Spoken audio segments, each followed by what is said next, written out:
kuya ay naglalakad na. Ngayon po ay alas 6 pala ang Kaya po medyo mukhang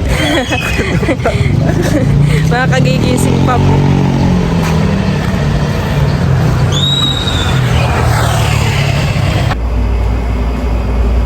Ayan po at luto na po ang ating chicken curry.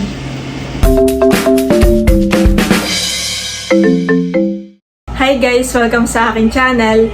Ngayon po ay luluwas ako ng Maynila para kumuha po ng uniform. At bali ako lang po mag-isa ngayon ng luluwas. Dito po ako ngayon sasakay sa van. Nag-aantay na lang po ng isang pasahero at paalis na rin.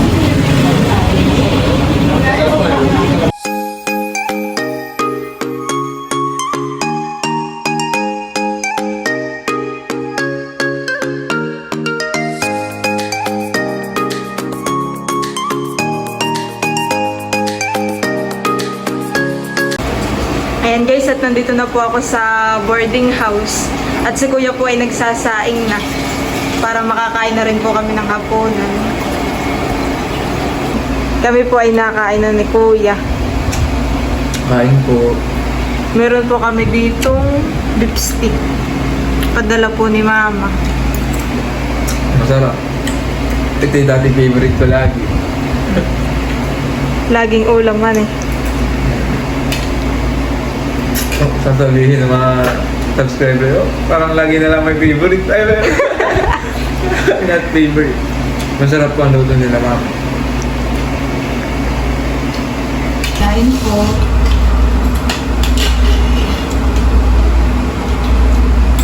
Ay, ganun ka kukuha ng uniform. Bukas. Bukas. Ako lang may bukas lang may exam, kaya hindi na kitang sasamahan.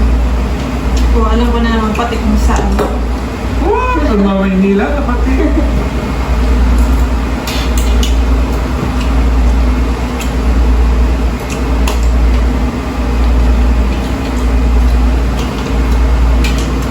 Namimiss mo na din sa susunod si Teo kapag Namiss ko na nga si Tayo. Tumawag si mama kanina. Kapag ako nandito yun, lagi ko namimiss si Teo. Hanggang tumatawag kay mama.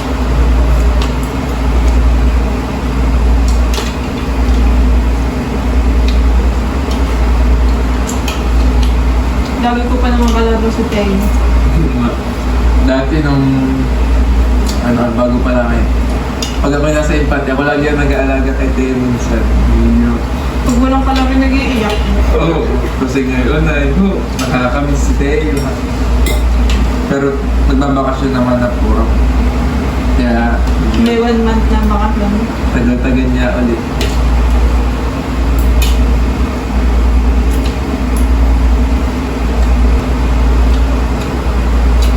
May kanin na doon.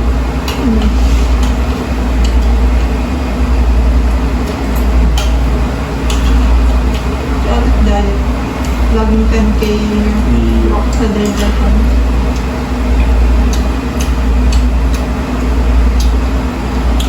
Pwede yung kasama. Mga apat na ako na ito ang nakakasama. Dito, ay kapag hindi ka sumasakay, parang mabilis lang mag 10K. Laging lakadan eh. Kap nung dati. Kapag ay wala masyadong ginagawa, hindi naman palakad-lakad. Parang naglalakad na ka lang para mapamiliarize dito. Ito ay lagi nakaka 10K step. Nabilis makapayat.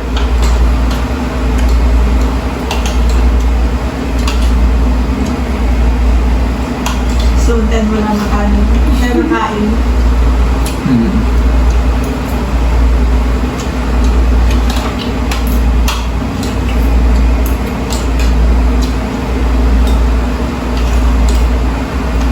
Sarap. The next day. Hello guys! Kami po ngayon ni Kuya ay magluluto ng chicken curry. At kami po ni Kuya ay pupunta sa palengke para bumili ng mga ingredients. Tara!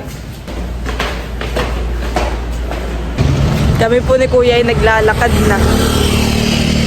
Ngayon po ay alas 6 pala ang Kaya po medyo mukhang nakakagigising pa po.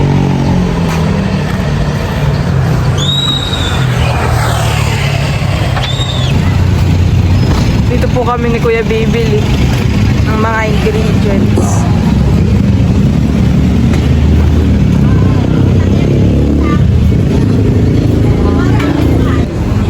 Si Kuya pa nabili na ng mga karne.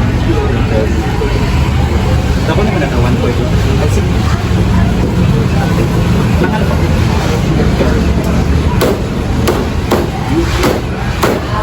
Mga gulay naman po ang aming bibili ni Kuya para sa chicken curry.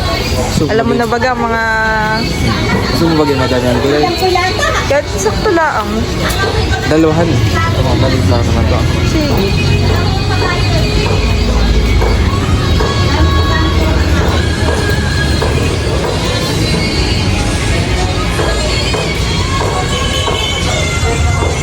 Okay na yun.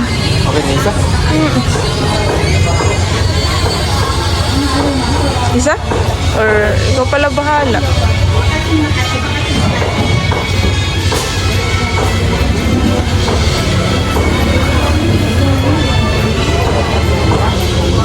Ito parang sobrang tao.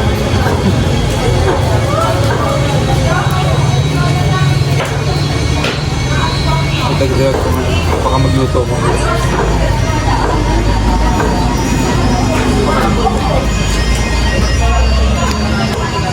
Ano pa? Meron ka na bagang ano dun? Curry powder? Nandito na po kami sa bahay. At ito po yung aming biniling mga ingredients.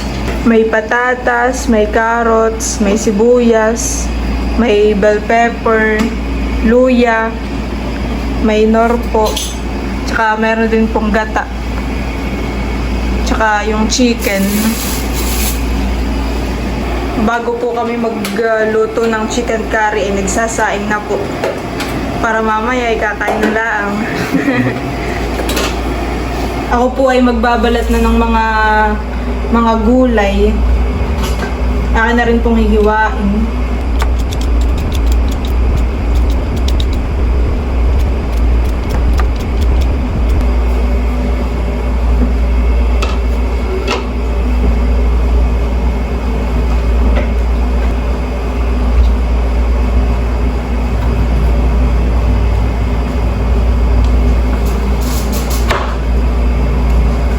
Alam mo naman ang iiwakan eh.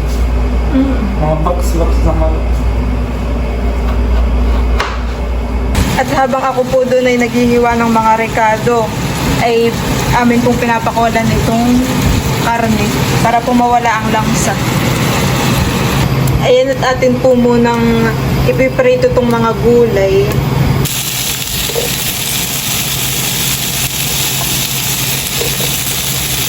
Ako po ay magigisa na ng mga bawang, sibuyas at saka po luya. Sasabay-sabayin ko na po.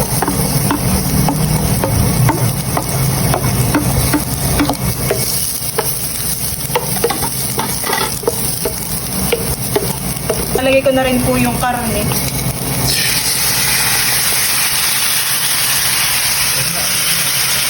Lagyan po ng paminta. Tsaka po, curry powder.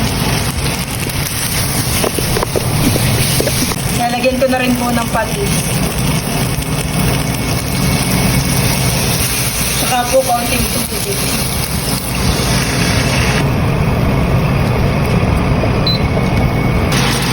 Ayun po, at papakuluan lang po ng kaunti. Susunod na rin po yung gulay. A few moments later. Lalagay ko na po yung mga gulay.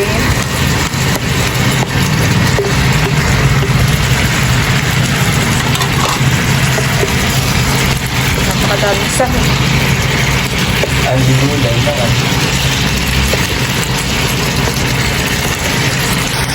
After po ng ilang minuto, ilalagay ko na po yung gata.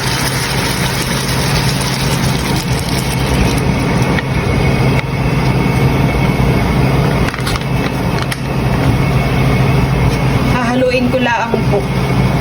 Tapos papaiga-igahan at luto na. Bang? nilalagay.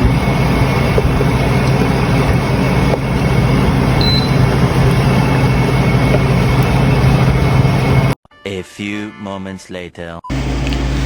Ayan po at luto na po ang ating chicken curry.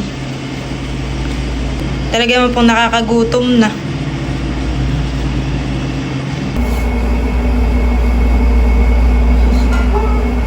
Kain. Kain po.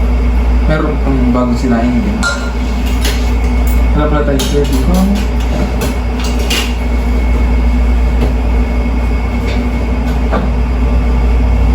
Kain po.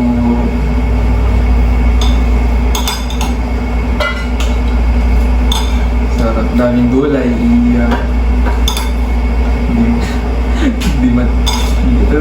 Hindi matitipid. Parang first time kong magluto ng chicken curry. Sarap kapag nandito na eh. Dati, nung bago pa lang ako dito, ikaw na niluluto ko. Nag-e-explore. Yung mga message mo kay mama, hindi pa ako matatakam.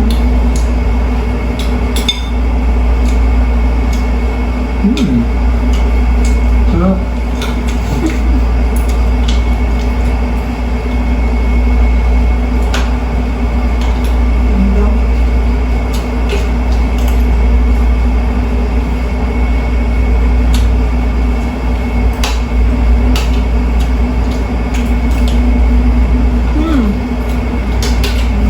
Sarap. Sarap din kapag may nakasahog na sabaw. Yeah, very.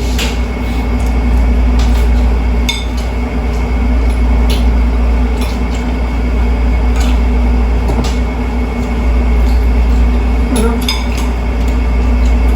Ito yung lagi natin nire-request ni mama. Sarap nga naman. Favorite siya.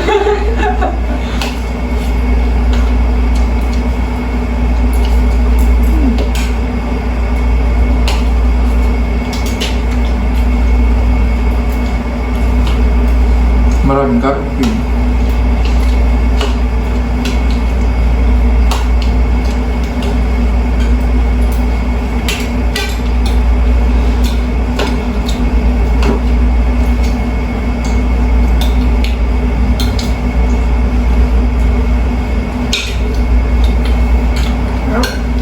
Parang may pang-birthday yan.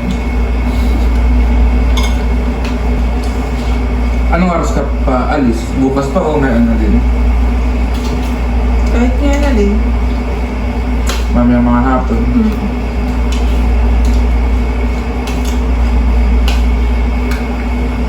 Tapos ko pa ng klase, baka alas 6. May exam ba kayo?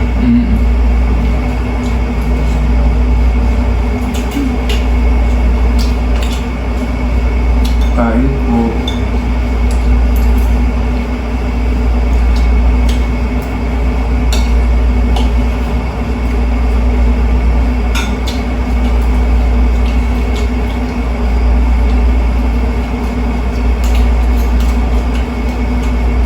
Hi guys! Ngayon po ako'y pupunta ng school dahil kukuha po ako ng uniform. Nung nag-enroll po ako ay skirt lang po ang available. Wala pa pong available na blouse na kasya sa akin. Kaya ngayon po ay inang aking bibilhin doon. Nag-post naman po sila sa Facebook na may available na po.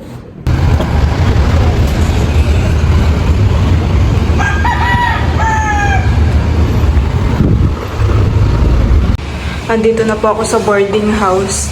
Nakabili na rin po ako ng uniform.